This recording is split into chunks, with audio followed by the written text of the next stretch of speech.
Mehta. He's a global leading holistic health guru and a corporate life coach. And he has graciously agreed to enlighten us on how we can build our immunity and grow stronger through these current trying times. So I'll just briefly brief you all on the agenda. Mickey will address us for 40 minutes. He will be answering a few tough questions that I'll be asking him. Post which we'll have a Q&A for about 15 minutes. So I request you all to turn on your videos so it makes it more interactive, and put your mics on mute, and we'll take all the questions at the end of the session. Just wait for everyone to turn on their videos.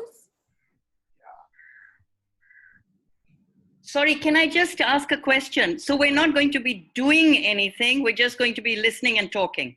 Is that correct? At the end of the session, Dr. Mehta will be demonstrating and will be participating in some breathing techniques to help us build our immunity. So yes, we will be doing stuff, but he'll answer a few questions to begin with. And some meditation also. Okay, fine. But no jumping around stuff. That you can do while I'm talking. That's no problem. Okay, so let's start. I'll start with the first question. So how do we know if we have immunity in the first place? And what are the measures and the markers of immunity within us, Mickey? You know, the first things first, when you wake up in the morning, if you can wake up like a flower without an alarm and feel very fresh and excited about the day, you must know that you have good immunity. If you have energy to go through the day until night and you still feel there is lots in me raring to go, you must know you have good immunity. If you have a very deep, calm night's sleep, you have good immunity. If you have great appetite for food, not out of lust, but out of hunger, you must know that you have good immunity. If you have enthusiasm to exercise and exercise with fun without punishing yourself, you must know that you have good immunity. If you feel happy always, not cursing life, criticizing the government, criticizing the society, calling curse names to COVID, you must know that you have good immunity. Well, if you can feel very compassionate, empathetic, sympathetic, benevolent, philanthropic towards mankind, you must certainly know you have good immunity. If you can truly let go everything that happens to you, forgive, bless, forget, you must know that you have good immunity. If you can sit in one position quietly with eyes shut for a long, long time without getting disturbed and perturbed, you must know that you have good immunity. Now, these are immunity markers which are very intangible, but nevertheless, if I were to relate it to you with science, I will be able to validate it. Like one simple example, like when you sit very quietly, the first thing that happens to you is your breath falls into rhythm. Your body tensions are completely relaxed. Your emotional toxins are breathed out. Your psychological knots are eased out. So the first things first, your breath comes into rhythm and your endocrine system begins to secrete healing hormones. So now I can relieve. If you sleep very well, obviously when your body is completely calm and shut down and eased out and relaxed and easy surrendered to gravity, once again the repair work in the body happens the best. Rejuvenation, revitalizing, regulating your body is to the best, so that the immunity happens. When you exercise and you empower your lungs with lots of oxygen, and that fresh oxygen brings joy, cheer, releases endorphins and happy hormones also, oxytocin, serotonin, energy hormones, you must know that there is immunity. So this is how you can approach immunity, and this is how you can evaluate immunity within yourself. If you're all the time feeling very morose, very low, very down, so that's a shutdown mode, protection mode. But if you're redirecting your thoughts, choosing your thoughts, and programming your brain to then translate into a good biochemistry and a better physiology. That's immunity. So there's a lovely line that comes to my mind, which says that a positive use of imagination is creativity, a negative use of imagination is stress. So immunity comes in the positive way of imagining life, and be creative with life. You'll always be immune to life, immune to wrong things. So let's call this what you just described as an immunity tree, shall we? So how do we, I mean, how do we grow and nurture this immunity tree within our bodies, Mickey? I think in my yesterday's morning quote, I wrote that let your mind be free like a tree. There's a reason. Now there's a reference to Kalpa Vriksha, Kalpataru. In our Vedas, there's a reference to this particular tree, but let's use tree as a metaphor. That tree grows in 360 degrees simultaneously. The roots grow downwards, the branches, flowering and the fruiting happens upwards, and it is simultaneous. And remember, tree grows every nanosecond. When your growth is every nanosecond, when your growth is not stifled, immunity is growing in you. So that happens in a very calm, tranquil, poised, composed state of mind, meditative frame of being, eating Shuddha Shakahari, veg, healthy foods that only heal you, exercising in a very creative, in a productive way. Don't make workouts a punishment, let it be a celebration. It is like romancing your own self. Don't be an accountant when you work out. Don't count your steps. Don't count your reps. Don't count your intensity. Don't be harsh. Don't be violent. And gradually increase the threshold. So immunity tree within your body grows with 360-degree perspective. Emotions, mind, psychology, physiology, biology, immunology. So food, rest, massage, meditation, joy, laughter, song, playing a musical instrument, and everything that you do that triggers happy hormones, healing hormones, helps nurture your immunity tree. So you can be symbolic representation of a tree which is growing 360 degree every nanosecond. Even if you're asleep, your tree is growing in health and healing. You're getting revitalized, you're getting energized, you're getting naturalized, and you're getting Mickey Mouse. So connected to what you just said, Mickey, what is it? Is it better to follow a plant-based diet, which is a very, in thing at the moment, or a non-vegetarian diet? And connected to that question also is, we all have that belief that if you're, if you're vegetarian, you lack protein. So does that affect energy and strength? So combining, energy and strength in a plant-based versus or a non-vegetarian diet, what do you think is better for immunity, obviously? So let's see, our point of reference in life for growth and evolution should be energy and not strength. We don't plow fields anymore. We don't need to go to war anymore. We don't want to climb mountains anymore. Okay, we don't have to fight with animals anymore in the jungle. So there is no fight-flight reaction mode that we operate out of. So focus on energy, and energy is prana urja. And prana urja typically is eternal because it exceeds life. And it was before life, and it will remain after life too.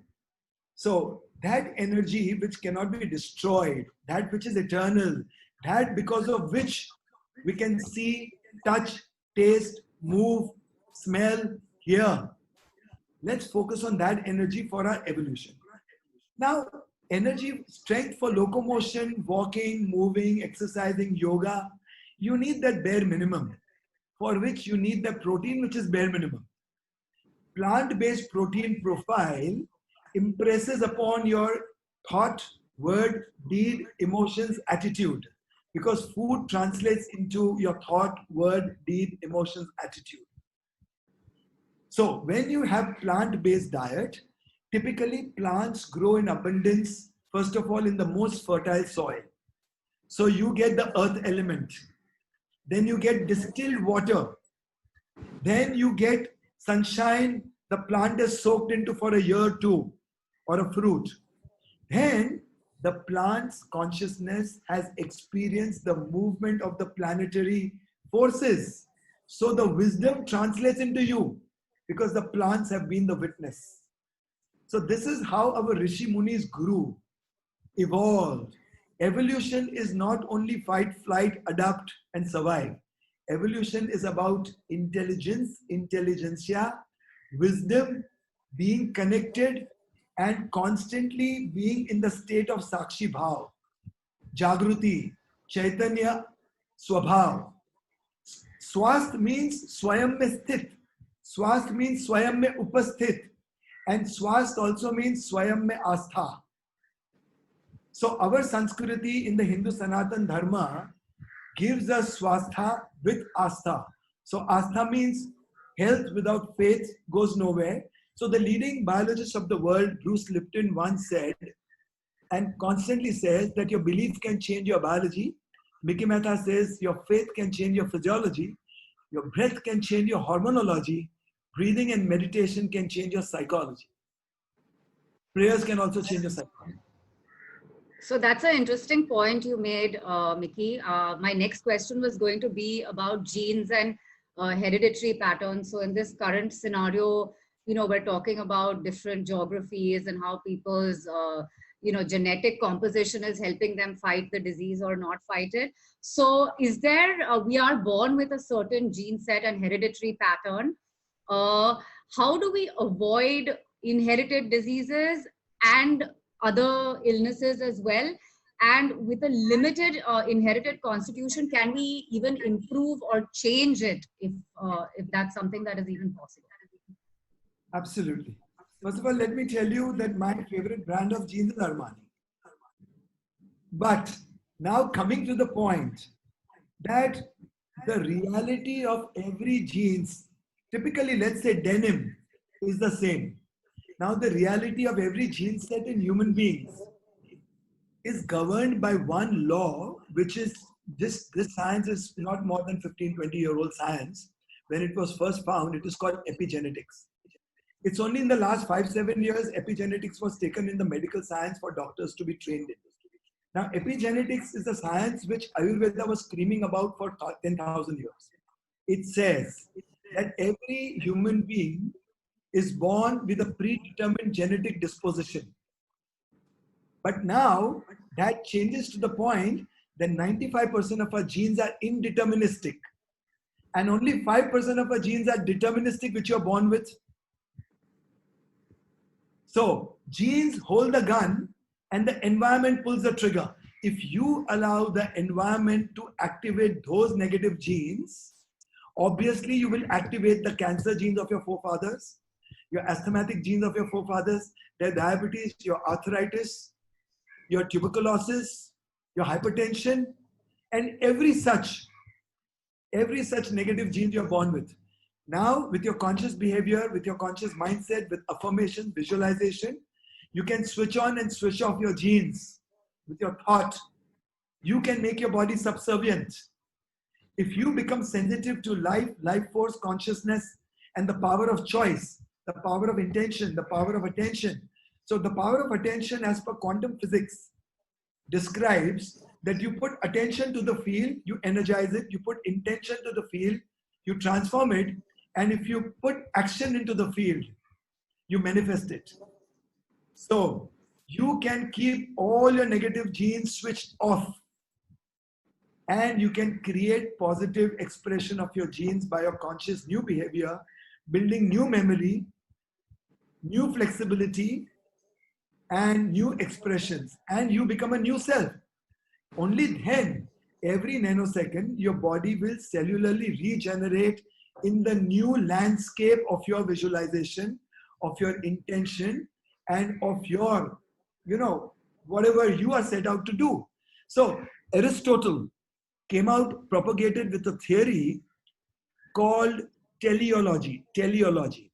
That means every living organism's intention, aspiration, and desire can culminate in the biological outcome of its being, intended biological outcome, which means, let's say there was only ocean life first.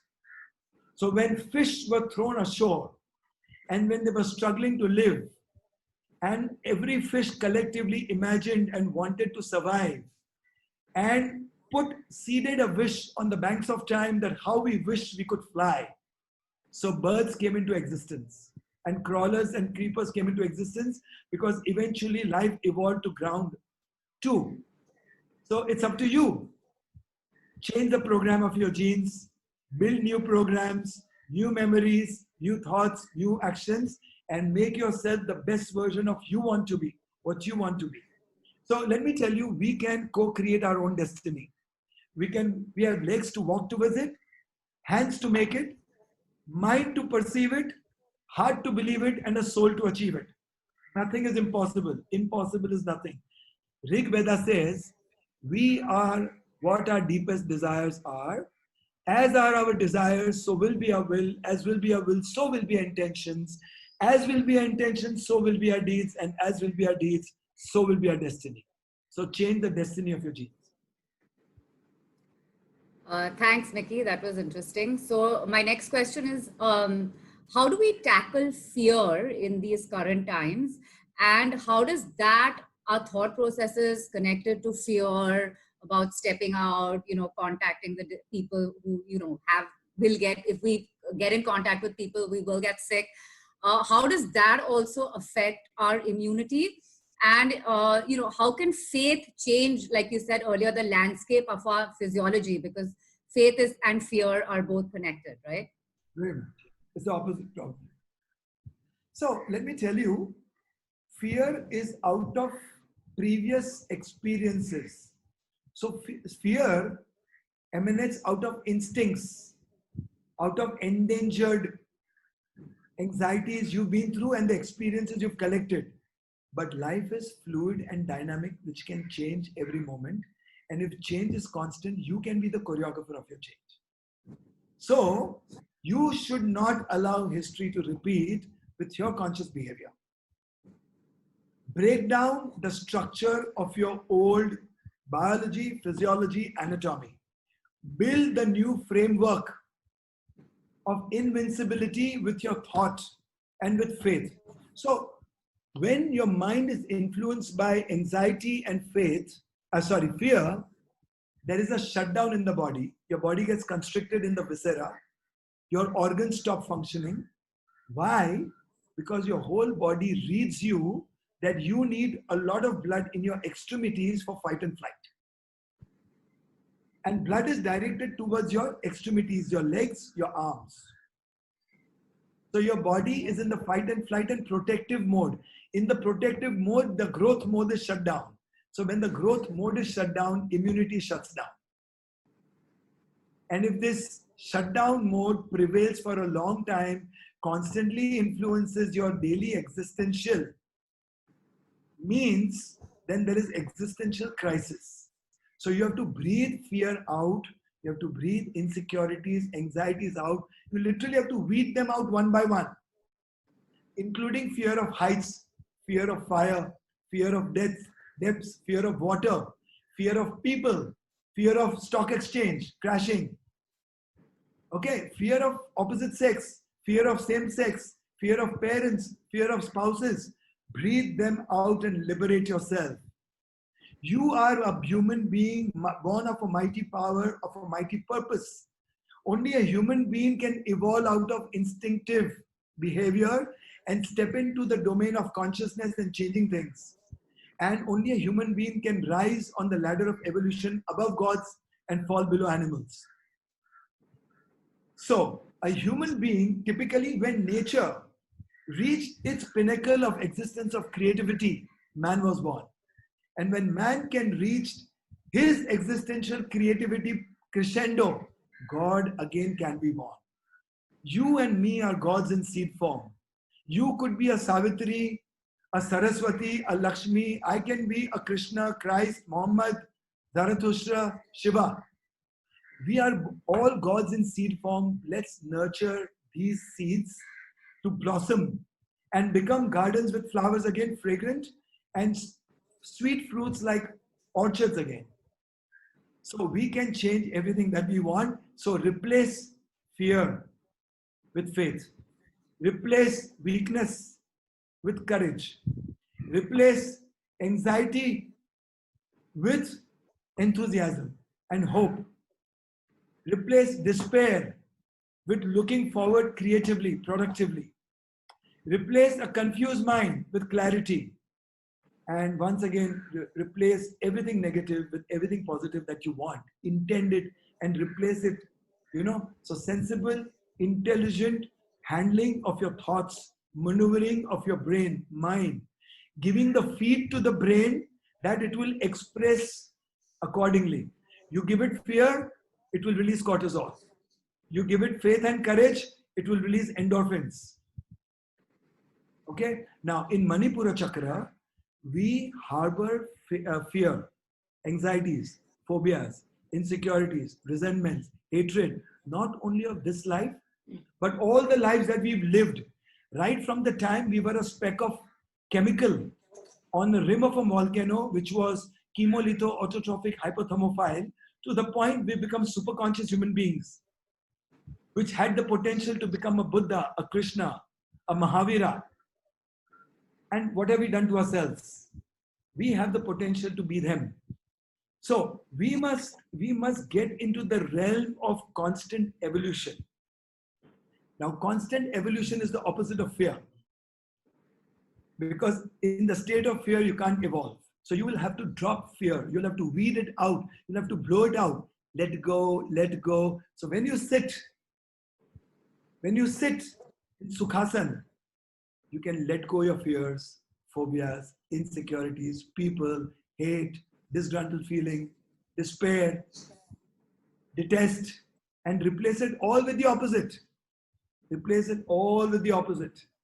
And there you go. You become a fragrant flower, a sweet fruit, a dynamic, invincible human being, and which has the potential of all that was, is, and will be. You can simply do anything whatsoever on this earth, what you want. So Mickey, connected to what you had said earlier also about sleep, right? So many people suffer from being able to sleep well, or, sleep very late at night and not sleep enough. So how does sleep, or the lack of it, affect our immunity as well? So let me tell you that we have a 16-hour of wakeful time and 8-hour of rest time. So for every 2 hours of working time, we have 1 hour of rest ratio. Got it? In 24 hours. So that's the understanding. That's the understanding of your circadian rhythm of your sleep-wake cycle. Now, very important to understand that your circadian rhythm is governed by your pineal gland, your sleep-wake cycle. So melatonin is begins to secrete after sunset. And serotonin begins to secrete after sunrise. If we were to be very balanced in activity and passivity during these hours, aligned with the geomagnetic forces, sunrise, sunset, moon phases, tides, and these are the forces which create the forces of entropy. Time, matter, space, light, motion, mass, causation, effect, gravity. They create disease, disorder, and death. Decay and death. Now, countering that is living within the lines and the framework of your geomagnetic force. So if you wake up in the right hour, if you sleep in the right hour, your immunity will be intact. Eventually, if your dinner comes before sunset, if it is Shakahari, Sattva Gun, Sattvic in nature, if your sleep happens with completely breathing out your day, week, weeks, months, years, lives. You'll sleep like a baby, wake up like a daisy.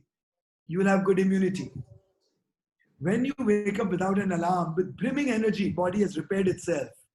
It has healed the organs. It has regulated the whole system and function. and energy begins to grow, your eyes will open. Automatically, like a flower blooms and blossoms. So I'll tell you how nature works. So close to Brahma Muhurat, okay, the birds anticipate the heat, the onslaught of the heat and the rays of the sun. The trees anticipate and begin to emit oxygen. The birds breathe in the same oxygen and begin to chirp from the sleep. If human beings were to get aligned in the same cycle, humans will become gods again. I'm trying my level bit. Everyone should try. Once again, to purify, regulate, fortify, evolve, transform, transcend. And then you will not die to disease. Then there'll be Santhara, Ichha Mrityu, Ichha Jivan, Vairagya, distancing from desires, not social distancing. Trust me, like yogis, if they were to walk in any COVID ward and even hug and kiss, and for God forbid, make love to a COVID affected patient, will never get COVID. You get me? Because they are invincible. Invincible immunity, epitome, embodiment, epicenter of immunity. So I have one more question, Mickey, not connected to immunity, but which is a perennial question about reversing aging, which, the world's cosmetic industry is like booming because of that. So is it even possible to reverse aging, and how does one attempt to even try that? Miss Mehta, you shouldn't be asking this question. You look like 25 anyway. I wish. You are one representation, symbolic representation of that aspect. But if you were to look at me seriously, I'm all of 58. And by the way, next month, I finish 50 years of exercising next month and 38 years being in the industry.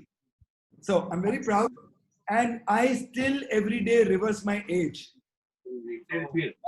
You can reverse with your breath, with creative, productive exercises, with sleep, with harmony, with charity, philanthropy, with the sentiments of empathy, sympathy, compassion, meditation, prayers, laughter, and of course, for those who are happily married, lots of sex, lots of romance.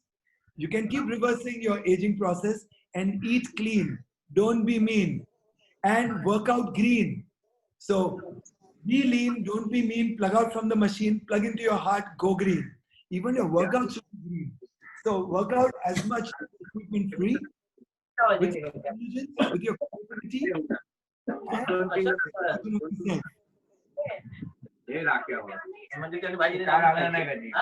Can I just request everyone to go on mute, please? Thank you. So connected to that also is it possible for senior citizens to, work out, exercise, use the gym? Yes, we see more and more senior citizens at the gym, but, how much can they push themselves? So, what you should do, senior citizens should be pulled out of gyms first.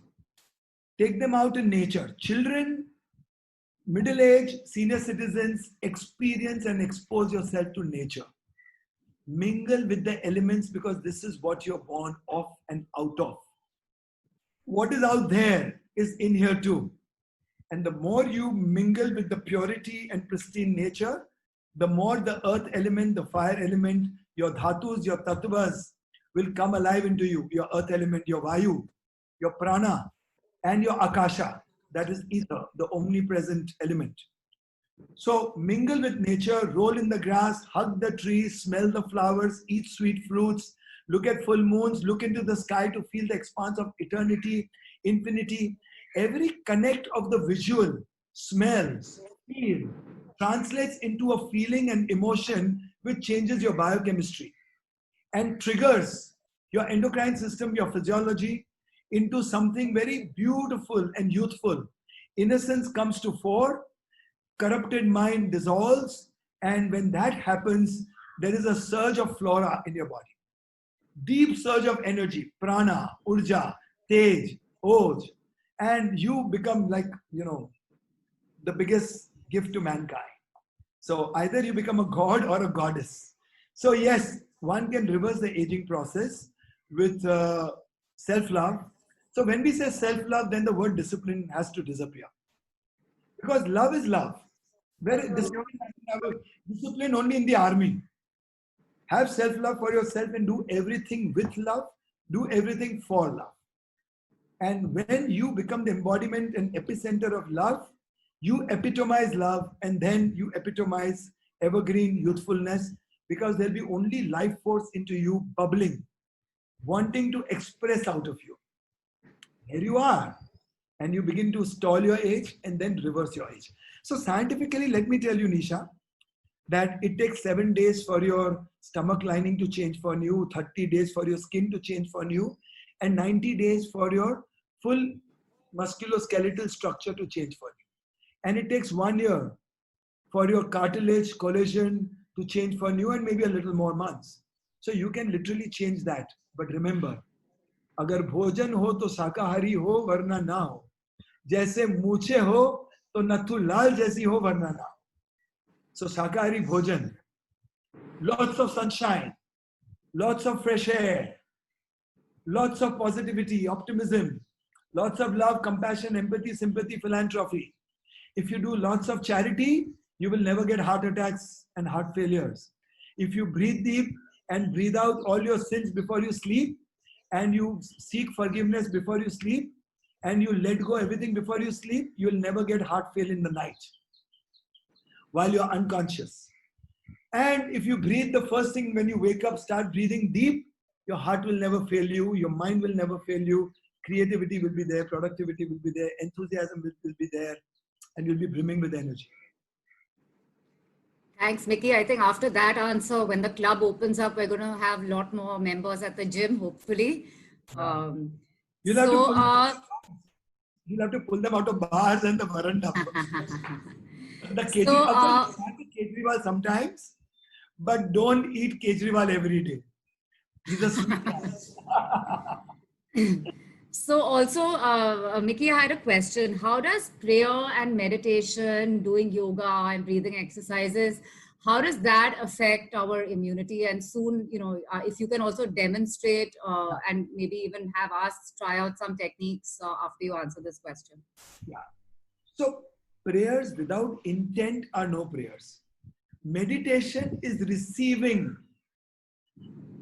Prayers are emitting. So in prayers, you're seeding your thoughts. In prayers, you're programming your environment. In prayers, you're programming the energy field to translate into your electromagnetic impulse. So when you do your prayers, typically with your heart deep inside, there should be no speed and no counting. Don't be an accountant with your prayers also. Your intent and sincerity will seed the transformational seed. Now, let me give you a small prayer. Yeah, a very short prayer. Asatoma sadgamaya, tamasoma jyotirgamaya, mrityoma amrutum gamaya. Now, when you just say these 3 lines with deep feeling and understanding the meaning, your encoded prayer will get decoded by the environment, and the kinds of shields will come around.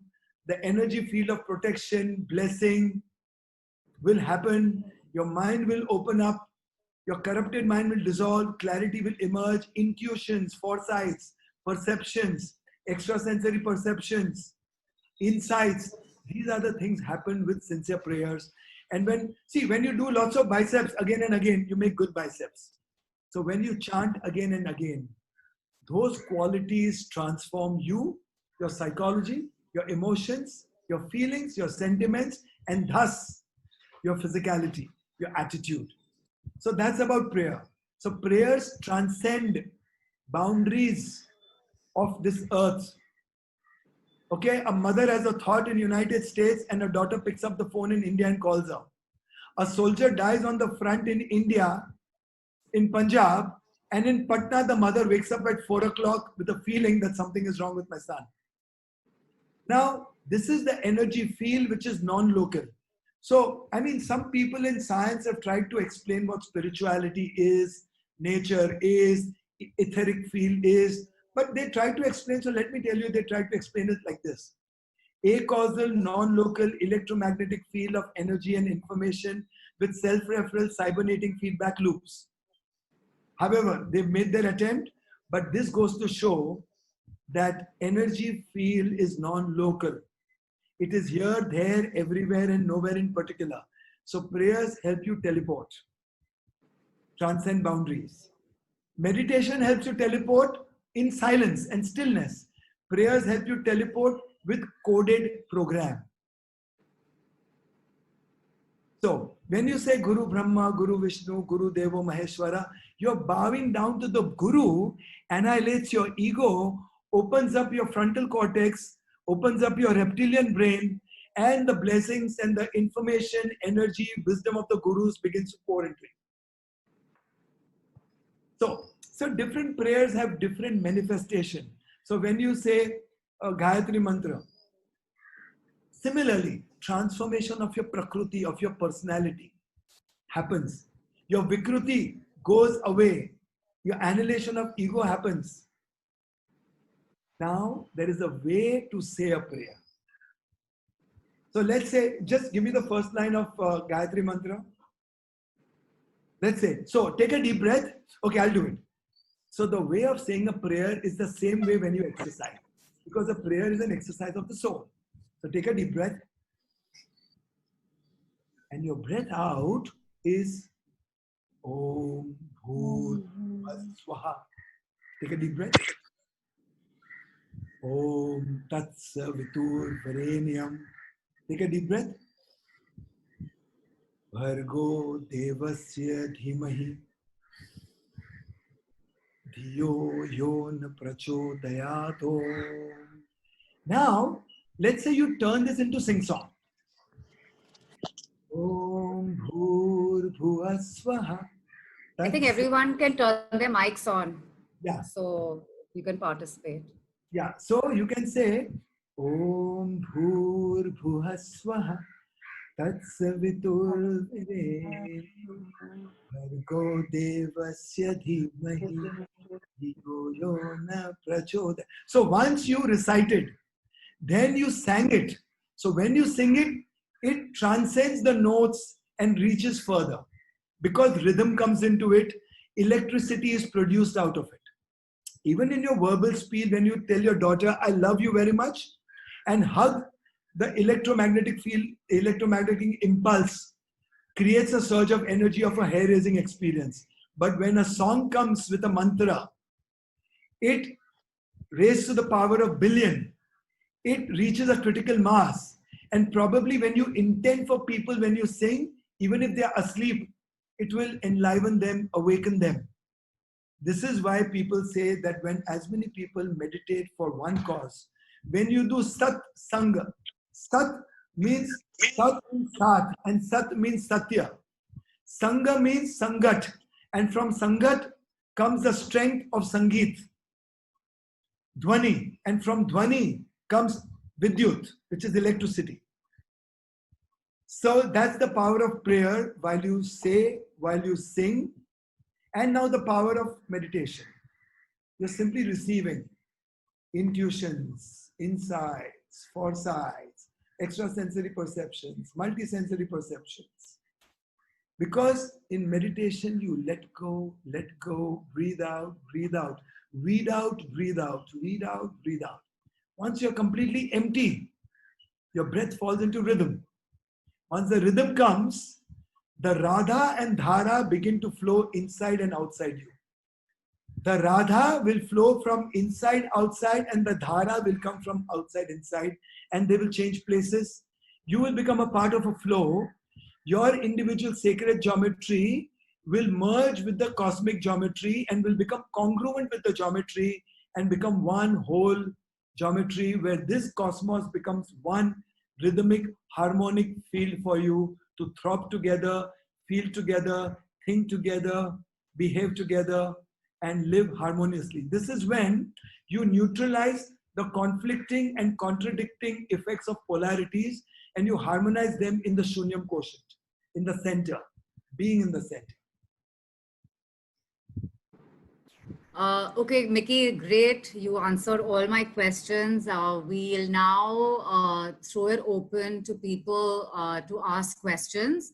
So I see in the messaging column, I think Ria has a question. So if you can unmute yourself and ask Mickey your question, Ria.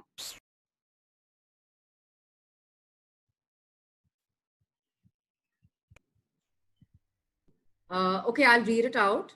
So her question is, how can one who is prone to injuries stop this from happening in order to get stronger?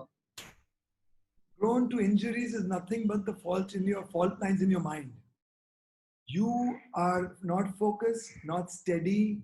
Your dhyan, dharana, samadhi, pratyahara, internalization of senses, you're not aligned, you're not collected, you're not together, you're not integrated, you're not wholesome. So thoughts keep disrupting, you keep missing. So missing is a mistake. Missing is a mistake. Your alignment of thought trail, thought movement should be very aligned so that there is no missing and there is no mistake. So come together, meditate a lot, be relaxed, be calm in whatever you do. Speed is death, heat is life. Slow is life. Cold is death, heat is life. So no cold foods and no speed and no super intensity in your exercise. Everything calm down, everything relaxed. Don't run, jog, because there is no one to run towards and no one to run away from. Jog in rhythm, let your brain jog, let your memory jog, let your feelings jog, let your creativity jog. There was one more question also by the same person. It's regarding autoimmune disease like MS. How can one manage these disease and with what lifestyle changes? Today's science validates that within the first 4 or 5 days of alignment with nature, natural habits, natural lifestyle, changing things, your complete gestalt changes. Your orientation, the reset button of your immunology, biology, physiology, emotions, everything changes with beginning to breathe right. Then the next, eat right. Then, of course,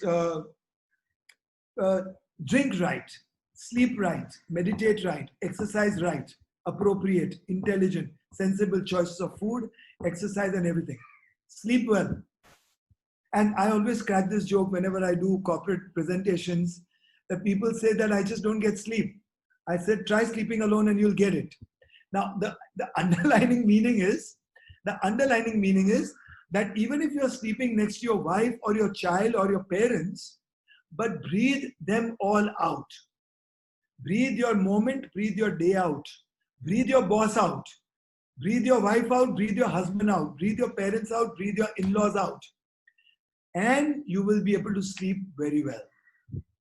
When you sleep very well, your autoimmune disorders function well and they are healed, aligned and reoriented and restored. When you breathe well, same thing happens. In meditate, same thing happens. In asanas, same thing happens. They are the seat of awareness, seat of consciousness. They transform your mind, they transform your biology, they transform your physiology. They transform you emotionally. So asanas are the primary workouts that everybody should do. They can be complemented with jogging, complemented with functional training. Because see, remember, even functional training moves towards strength. Strength represents and associates with violence, aggression. The more strength you build in yourself, the more ego comes about. The more strength you have in your muscle, the more man wants to go and hit somebody. More he wants to get angry. So these are all associated issues with your personality. So your personality, your prakriti is born out of your behavior. So exercise such that you become nimble, humble. You're in the flow, you're in the rhythm. And with all that, you can fix everything, whatever you want. I've worked with terminally ill people where doctors have given up not more than few months and in some cases, not more than days. And with God's grace and principles of Mother Nature, principles of physics, and the principles of Ayurveda and yoga, We've got those people back to life, and it's been 10 years, 12 years, 15 years. Those cancer patients, bronchial asthma patients, arthritis patients are still living today. And paralytic patients have begun to move better than what they did 10 years back. So 30-40% improvement in their functions can come about. It's all about scientific orchestration of your recovery. There was a question connected to this. How can someone with osteoporosis take necessary steps to improve health through diet and exercise? So every disease and ailment is a culmination of all that you've seeded into you, or you've allowed your genes to get triggered because you didn't provide a healthy environment for them to remain dormant. So first take responsibility. First acceptance, swikriti. In swikriti, there is annihilation of the ego. Once there is annihilation of the ego, then there is giving response to the situation with your ability, which is responsibility. Take charge and then begin. So arthritis has, there are in Ayurveda, there are treatments like Basti, Abhyangam, Kati Basti. Then of course, then there are treatments like Nasyam, Vaman, Virechan. They all cleanse you of your toxins of 40, 50 years, 70 years harbored inside you. Once these toxins uniformly begin to get orchestrated on their elimination path, every disease is taken care of. So when I attend to people when they're terminally ill, so diseases which are visible are taken care of, and diseases which are simmering inside, which would have come up after 10 years, they are also taken care of. Because we treat the body as a whole. Because we go beyond the body and treat the personality as a whole. Because we merge the personality with the characteristic traits and treat the whole being as a whole. You understand? So this is what Ayurveda, the magic of Ayurveda, yoga, Patanjali Sutras, pranayam, asana is all about. Homeopathy. So I combine every medicine. I use breath as medicine. Then of course there are doctors, partners with me. Ayurveda doctors, homeopathy doctors. Of course I put the program in place because I see the whole picture. And then, we orchestrate the whole movement. And with God's grace, we've had 90 and 99% results. The best of oncos have worked with us. The best of surgeons have worked with us. Orthopedic surgeons have worked with us. Neurologists have worked with us. And I would say 80-90% of doctors today in India, because of our rich background in Sanskriti of yoga, pranayama, dhyana, faith, spirituality, doctors believe in natural healing systems. So I am so grateful to the medicine community because it's the biggest boon in SOS. So we become their shadows. We work together with them. We don't work against their interest. Today, every genuine doctor wants that you should wean off your medicines. Every genuine psychiatrist wants that you should wean off your medicines. So when I work with psychologically ill or people who need psychological attention, such people like bipolar people, schizophrenics, suicidal cases, or when I do counseling for couples, counseling for siblings, or in-law counseling and husband-wife counseling, or teacher-child counseling, or parent-child counseling, what I bring to fore is empathy and orchestration of every compassion coming to table. Then there's a good chance we won't need medicines. Then change the food. We won't need medicines because Hippocrates says, let thy food be thy medicine. Then change of the environment. From unhappy environment to make a happy environment. Lots of laughter. Go and tickle people. Go and hug people. Go and kiss people. Sing in their ears. Uplift them. Compliment them. Be genuine about it. Give acupressure to your senior citizens, in-laws, fathers, mothers. Give them love and attention. Just by giving love and attention, you will add years to their life. Why? Because they will have repurposed their life. Because they will have desires to have attention and love. For parents who are isolated with the world's best medicines and nurses and governesses, they will die in suffocation emotionally, psychologically. They will give up on their life and they will decay and die. Put life force inside them, then they will embrace Ichha Mrityu one day. Then they'll say, okay, now let me let go of everything. First I'll let go food, then I'll let go water, Then I'll let go my attachments, emotional. And then I'll let go my breath. And then I'll probably become the fragrance of a lotus or the sweetness of a coconut water. Or probably come back again to serve life, seva bhav, whatever. But I will not die to disease, decay, death. I'll transform, reform, transmigrate. Thanks, Mickey. I think you should call Uddhav Thackeray and tell him to open up the lockdown. Okay, there's one more question. Yeah, tell me. Okay. Is there any way to cure ringing in the ear? Yeah. So that is, I think, called tinnitus, if I'm not mistaken. So tinnitus can be cured with halasan, sarvangasana. Halasan is this, sarvangasana is this, and karnapidasana, where your knees come to your head. Okay, that's my favorite asana. I can do it at a drop of a hat. So where you become a ball. So from Paschimottanasana, your legs go back in halasana. And when your knees come to your ears and you squeeze yourself, gradually your tinnitus will be taken care of. When you do Bhamri, your tinnitus will be taken care of. When you do Ujjayi breathing, Bhamri is simply, even without shutting your ears, you can simply do.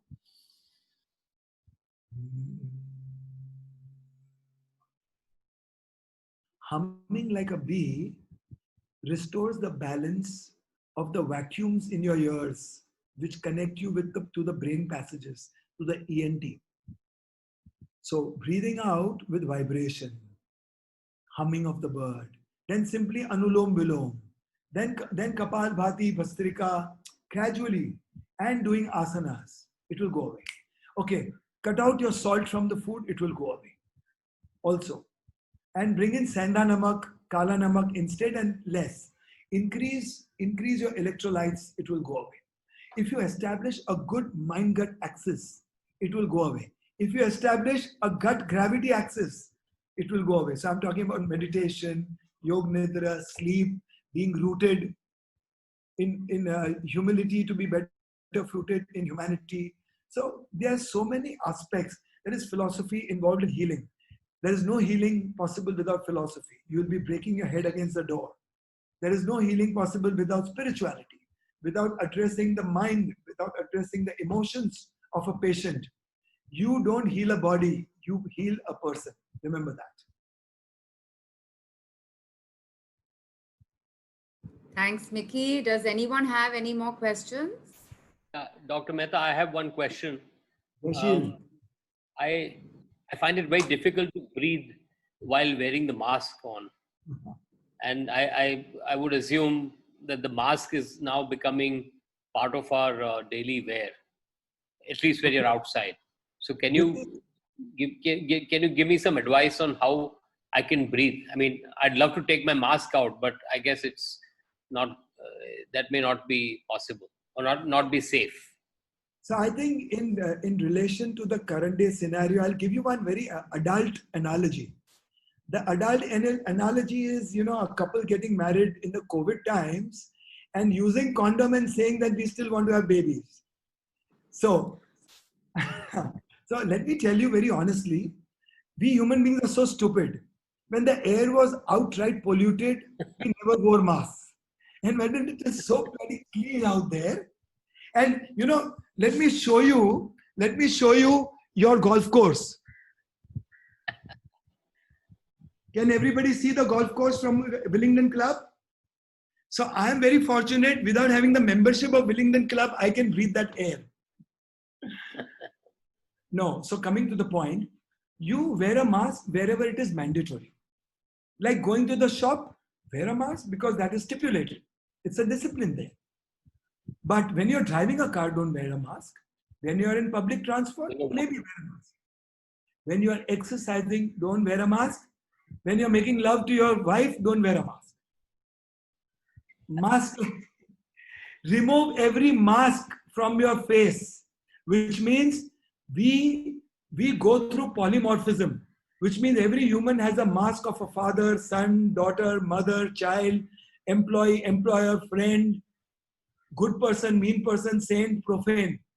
Remove all the masks for good health. Understood, Jayashil? Not just the mask. of N95. My God, if we humans are looking so stupid with all the suits, with all the masks, with all the visors. What has happened to man, which was so naturally in rhythm with life? This will further break the rhythm of our health. Be aligned with the forces of nature. Stimulate yourself with all the elements of nature, and then have invincible, eternal immunity. Become like a lotus in the muck. Don't focus on the locust. Focus on the lotus inside. Man is man. Now every 3 days, media gives us a new topic to forward on, discuss on, comment on. And we are getting indoctrinated. Right from locust to indoctrinated by the hand, and indoctrinated by the cycle, or indoctrinated by the lotus. So breathe out all the indoctrination, free yourself, liberate yourself, become like either a kalpa vriksha or a kamadhenu, garib gai. We say no, garib gai. Gujarati માં આપણે કહીએ ને, garib gai જેવા થઈ જાઓ.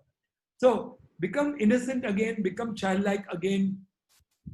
Breathe out everything, chuck your mask, become vital, become superior, and have the immunity of Lord Shiva or Krishna or Arjuna or whosoever you want to. Scientifically it is now proven that now sitting with open windows, you can intend that you want to breathe in the subatomic particles of what Shiva breathed once, because everything in the form of ether is still here and still will be, because weapons cannot cleave it, water cannot wet it, wind cannot dry it, earth cannot bury it, and fire will never be able to burn that. So breathe that, and of course for that breathing you will not need a mask. Anyway, I think Nisha, do we have more questions? Any more I have a questions? question. I have Please. a question, please. You told us how important it is to get sleep, the 2-to-1 ratio, sleep or rest. And you also told us about the benefits of sleep. But, I go to sleep fairly early, by 10ish, but then I wake up in a few hours, and then sometimes I can't go back to sleep for a few hours. What should I do then? Should I do some yoga or what? And my second question related to this is it okay to have sleep in different phases? So if I can't get enough sleep in the night, then I try and sleep in the afternoon, something like that? Man has gone against the circadian rhythm cycles of everything. He chooses to eat whenever, he chooses to sleep whenever, he chooses to exercise whenever. Today, so many people exercise at 12 in the night. It's so stupid. It is contraindicatory completely. You harm yourself. They want to have, thinking about sex at any given time, and they want to do everything whenever. So that's wrong. Now, looking at your face, being a life coach, I can tell you a few things about yourself. So you are a little hyper personality, little bit, slightly. So you could be Vata personality or a Pitta personality. So you are overtly in overdrive thinking, analyzing people, and evaluating and assessing life. So once you drop that, sleep will happen to you. Once you stop trying to sleep, because of you trying, you are going against it. Every effort to sleep is going against sleep. Every effort to win something is going against it. Wherever there is aggression, wherever there is subtle aggression, you're stopping from it happening.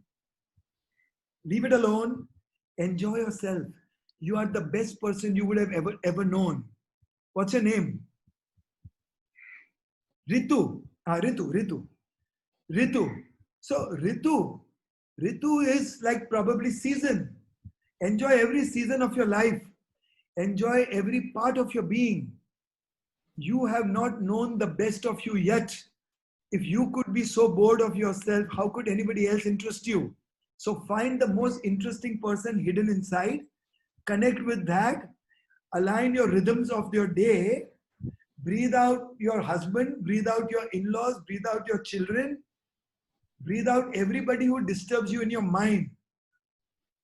Forgive them, forgive yourself, bless them, bless yourself, and sleep will pervade you. It will blanket you. It will envelope you. It will engulf you. It will mesmerize you. Okay?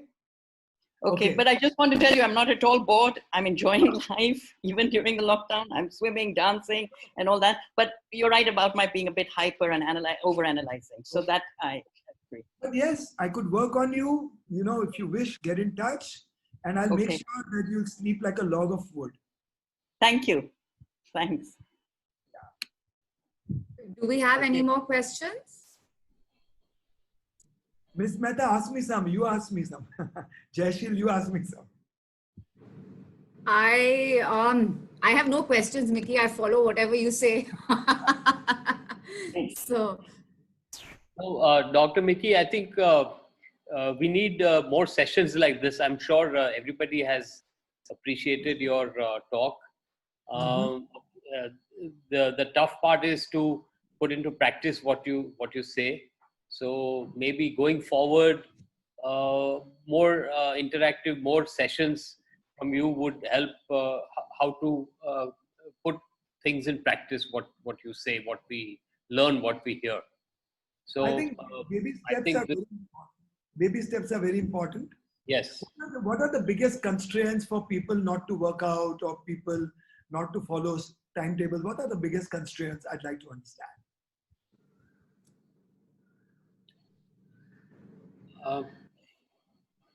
Anything more? Anybody? Any other question? If we have no more questions, then we can wind up. Of course, Zoom has been kind to us. They obviously like what you say, Dr. Mickey. They've given us extra time. Yeah. So we could go on, but I'm sure everybody has a schedule. So I'd like to, if everybody's done, then I'd like to thank Dr. Mehta on behalf of Willingdon Club and the gym committee. Thank you very much. It was a very good session. And also like to thank Nisha. Nisha, you've done an excellent job of a moderator. I think Thank somebody you. wants to ask something. I pleasure. Somebody wanted. Yeah, come on in. Dr. Miki, I just wanted to ask you, persons above 55 or 55 and above, do they need to do intense gym exercises or yoga? No age you must do intense gym. It should be calibrated. Low intensity, calibrated. Very important. No aggression, no violence with your body. In 1962, somewhere close by, Dr. Kenneth Cooper came out with aerobics. Little did he know that 30, 40 years down the line, there'll be millions of knee replacements. So is walking 4-5 kilometers better than doing the gym, is it? Yeah, come down to 2-3 kilometers to start with. Okay? Okay. Then, of course, rehabilitate your knees also. Let your knees recover also. Okay? And you must vitalize yourself, no? With good tonics in Ayurveda. And of course, you must address your health and healing, restoration of your rejuvenation process, cellular regeneration process. So you must intelligently look into all the needs and address your whole being accordingly. Thank you. Thank you very much. Thank you. Mickey, there's one more question. We'll keep it as the last question. Bring it on. How do you heal sciatica? Okay, so once again, let me tell you that sciatica, in my experience, has come about with people losing their concentration, focus, and getting into wrong postures, tripping badly, falling, or develop wrong postures due to wrong sitting, once again due to poor subconscious, poor consciousness. But healing it happens with proper asanas, proper stretching, as per the constitution, of course, using proper oils, then doing potlis. There are good therapies in Ayurveda to address that. So it depends on how far the damage has been done, how it is well integrated with some problems in the back or in the neck. So all these need to be addressed. And then I normally program a treatment.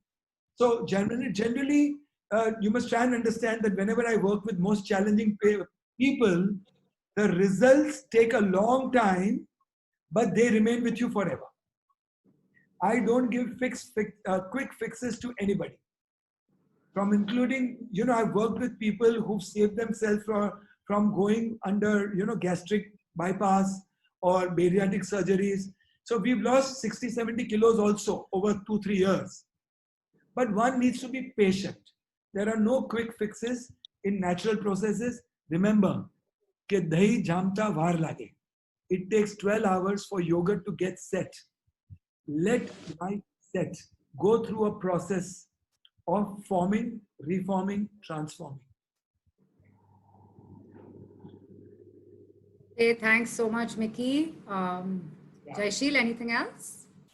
That's it. I think we'll close it for the day and hope we can do another session. Yeah, and what we should do, Jaishil, Yeah. in the next session, we should collect more questions so Okay. that we can run those questions in the hour.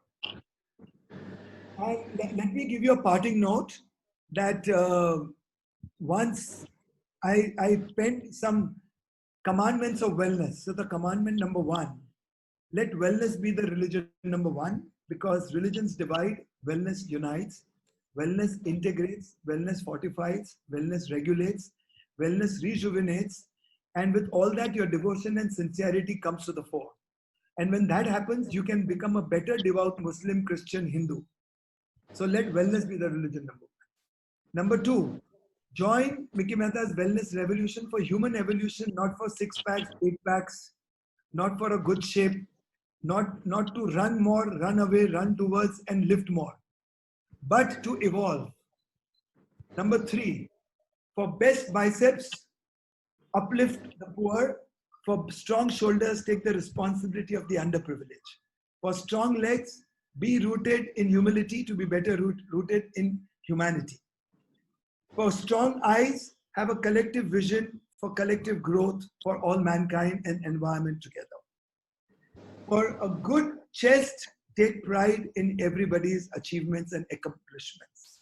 Then, of course, sleep every night with a wish to heal yourself, wake up every morning with a promise to heal the world, and then get energized, get maximized, get optimized, emphasized, get regularized, get revitalized, get internalized, get eternalized, get initialized, get specialized, get Mickey-mized. Okay. Thank you everyone for logging in, and we'll be planning another session soon. So you all will all be told about it, and do encourage friends and family to join in as well. Thank you, Jaishil, for spearheading this and getting it going. And thanks everyone for logging in, and stay safe and look forward to seeing you all again soon. Thank you, Mickey. Thank you, Thank Ms. you. Mehta. Thank you. Bye-bye. Thanks, Tom. Thank you. Thank you. Thank you.